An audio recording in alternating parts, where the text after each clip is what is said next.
You will fail at some point in your life. Accept it. You will lose. You will embarrass yourself. You will suck at something. There's no doubt about it. Hey, I'm telling you, embrace it, because it's inevitable.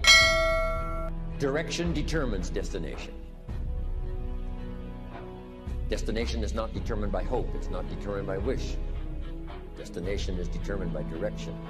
You know, every time you lose at something, you're one step closer to winning the next time. The difference between successful people and not successful people are people give up. People wake up every morning, they have doubt, they have fear, they lose in a Ferrari race or they lose in a race, and then they just give up. The hardest thing in life to learn is to lose. Winning's easy. You win, you're happy, you get a high five, your friends are happy. It's your ability to take a loss, get up the next day, dust yourself off, and keep going. I have lost at everything you can imagine. Seriously, I have been beat up and put down, and everything that can go wrong has gone wrong for me, but I just kept going. But here's the thing. I didn't quit. I didn't fall back. I suggest to you that if you are facing a challenge, don't stop. Stay busy. Work your plan.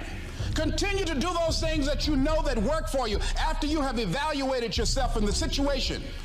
Continue to move. Stay busy, stay busy, stay busy. I prayed. I prayed. And I prayed. But I continued to fail and fail and fail. But it didn't matter, because you know what? There's an old saying, you hang around the barbershop long enough, sooner or later you're going to get a haircut. Sooner or later you're going to get a haircut. So you will catch a break, and I did catch a break. If you constantly remind yourself, after every defeat, after every setback, every time you get knocked down, I've got a saying, if life knocks you down, try and land on your back, because if you can look up, you can get up. See, a lot of people, because of failure, they stop believing. Let me share something with you. You will fail your way to success. Yes. 8 out of 10 millionaires have been financially bankrupt.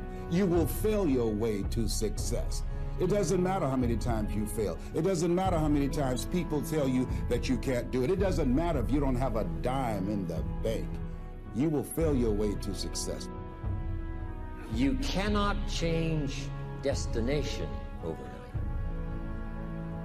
You cannot change destination overnight. Which means you can't arrive at a 5 years from now place tomorrow day, and overnight you can change direction. One of the biggest challenges for people is everybody wants a better quality of life. Everybody wants life to be greater, but almost all of us get stuck at times where something stops us, something prevents us from doing something that we really are capable of doing. Whether it's turning around our body or shifting a relationship or turning around our finances or just maybe just being happy and fulfilled at a different level, we get stuck with a belief of how we're not supposed to be, what we're not supposed to do, what people won't accept, what we're not capable of. Or maybe we get stuck in an emotional pattern of just being pissed off or frustrated or worried or sad or overwhelmed. Sometimes we get stuck, not so much in anything but just some habits of doing things a certain way. And what a breakthrough simply is that moment in time where there's an opening. And the opening can come from a conversation, it can come from meeting somebody that inspires you, it can come from an insight, it can come from watching a movie and being moved emotionally at just that right moment,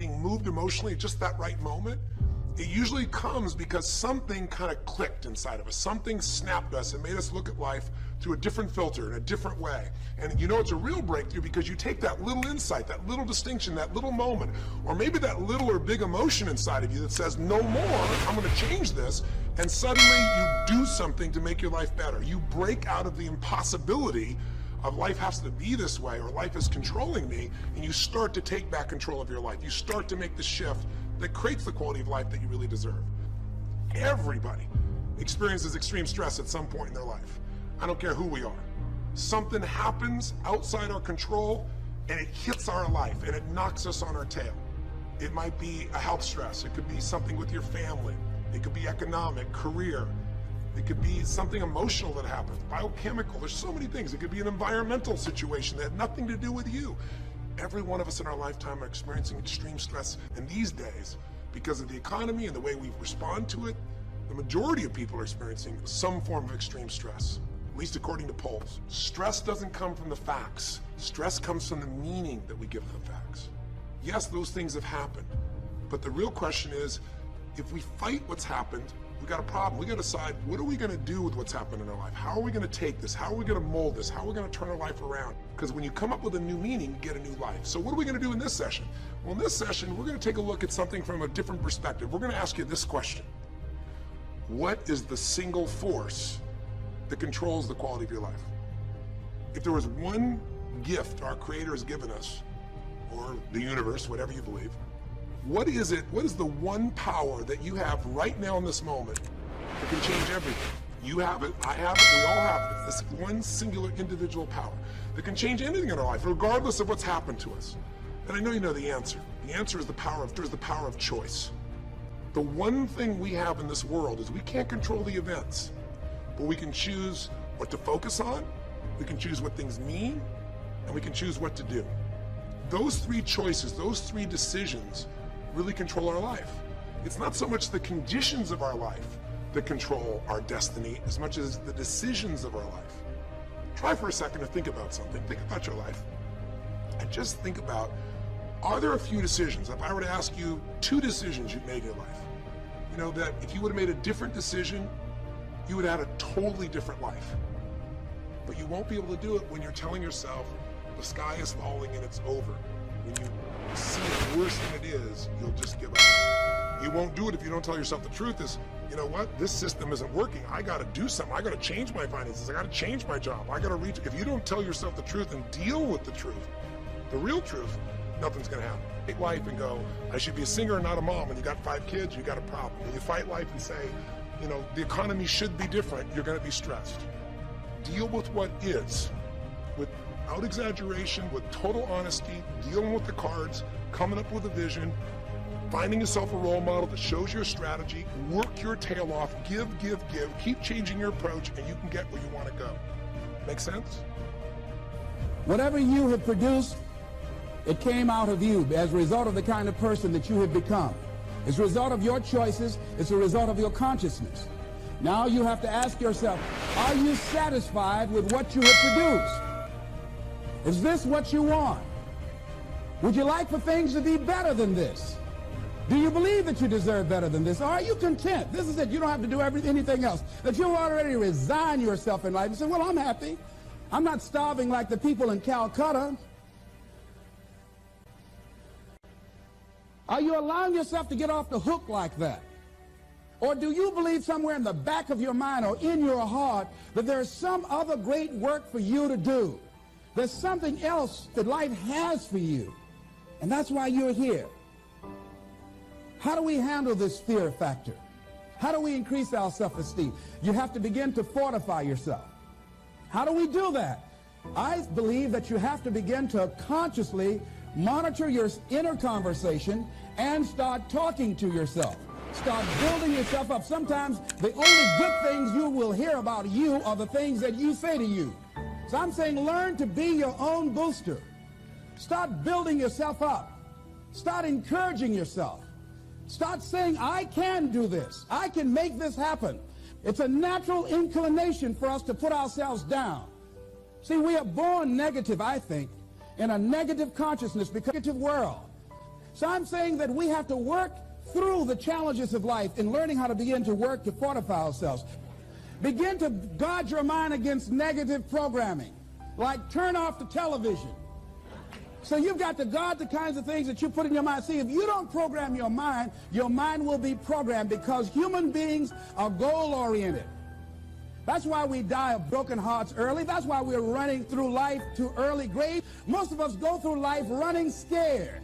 So we created this in our minds, false evidence appearing real. We made it real in our minds. There's nothing to fear but fear itself.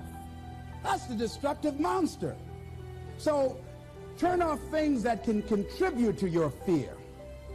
Turn a deaf ear to people that all they can do is talk about how negative things are, because they have bought into the consciousness of the world.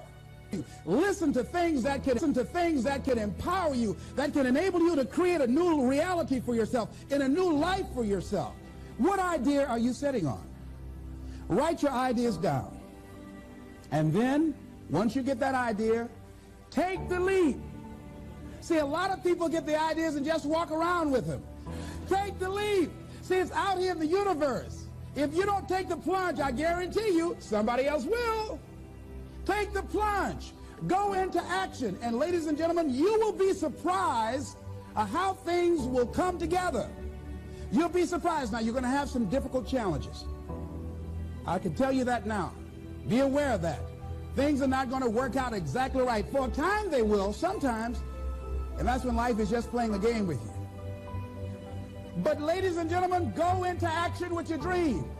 And don't avoid where the fights are. Get in the midst of the fight. And get some And get some hickeys on your head. Get knocked down so you can learn how to fight, so you can hold your position. See, most people don't get out in the arena of life because they don't want to fight. Most people don't get out there because they don't want to get knocked down. They don't want to be dropped to their knees. But see, you're going to be dropped whether you're on the field or whether or not you're sitting on the sidelines. You're going to be dropped. So at least get dropped for something. Don't get knocked down while you're sitting down. See, that's how most people are spectators in life. You don't want to be a spectator. You want to get out in the field where the action is. And you will be amazed. After the struggle, there will be a calm period and things will begin to click for you. Come out here with what you got. You don't have enough money? Don't worry about it. You got the dream. You got the idea. You don't have enough resources? Don't worry about it. You need some help? Don't worry about it. You get out there, someone will look at you and become inspired and say, hey, can I help you? But if you're sitting up on the bleachers, nobody's going to ask you anything.